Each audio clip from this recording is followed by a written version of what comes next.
plays video games all day, and his wife is fed up. Hey, what's up? Today we're going to be talking about peeling, what it's about, what it is, how you do it, all the good stuff. So I'm going to jump right in. So what exactly is peeling? Here's a quick definition I found on the Overwatch League website. Peeling is the process of protecting your vulnerable teammates by removing threats. So I'll preface this with an opinion of mine, that there are effectively two types of peeling. There is effective peeling. You're going to hear effective a lot of times in this video, so just, brace yourself. There's effective peeling, and there's direct peeling. All right, so now that you have that info, let's break down the definition that you heard a moment ago into something more easily converted in direct value for your gameplay.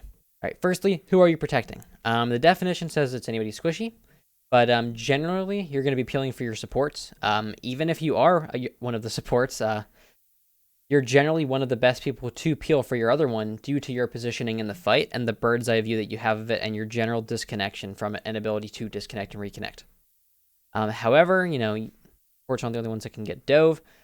It could be, your Widow or another DPS that's playing further back, further behind your tank's effective line of sight or their effective range. You want to be vigilant, very vigilant.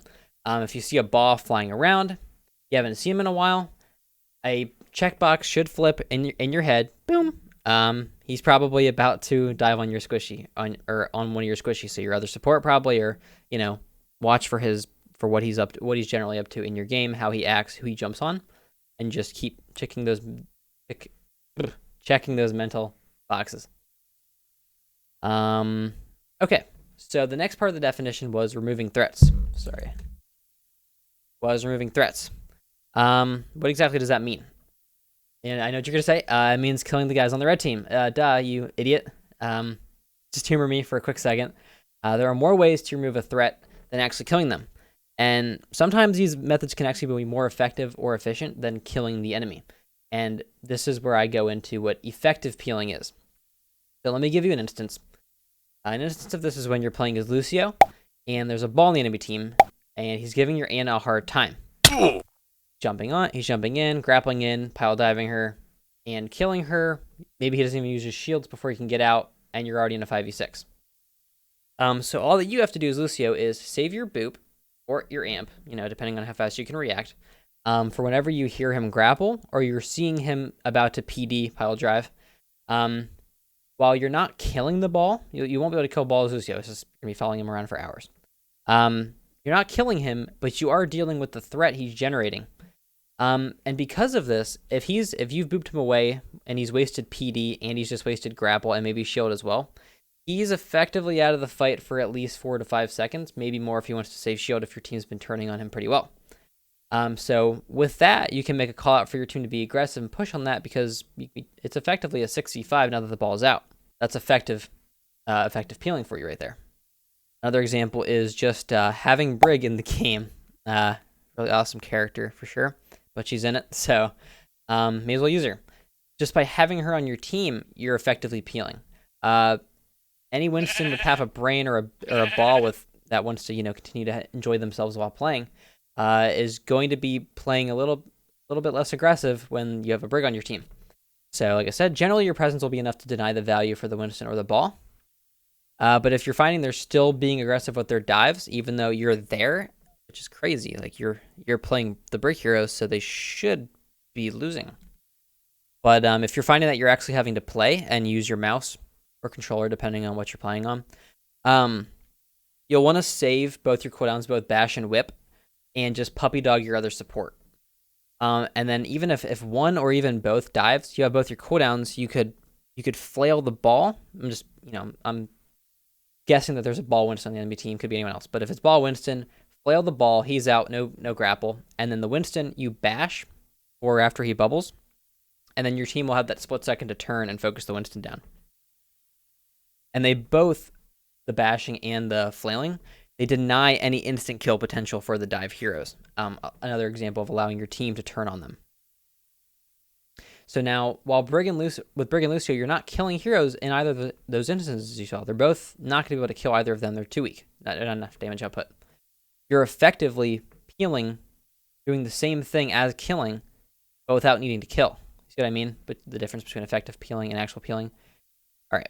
So, actual peeling, pretty simple concept. Somebody's diving on your support, diving on a squishy. You turn around, you kill them. I don't need to explain that all that well.